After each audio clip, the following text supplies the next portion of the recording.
Payg'ambarimiz alayhissalom aytadilar, yomon makr faqat o'z egalarini yomonlikka tortib ketadi.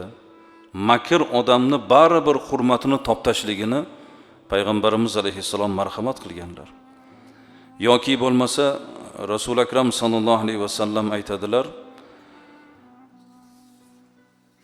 banda makr bilan, aldov bilan, hiyla bilan nafaqat bir odamni huzurida o'zini toptaydi. Ertaga Allohning huzuriga borganda ham uni Allohning huzurida maqomi martabasi bo'lmaydi. Makr va hiylasi, yolg'oni boshqa savob amallarni yuvib ketadi azizlar. Allohning huzuriga quruq qo'l bilan boradi. Rostgo'ylik, to'g'ri so'zlik, birovni omonatiga xiyonat qilmaslik bu payg'ambarlarning fazilati.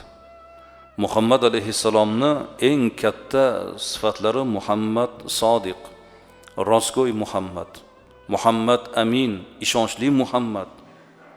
Rasululloh sallallohu alayhi vasallamdagi eng katta fazilat bu rostgo'ylik bo'lgan.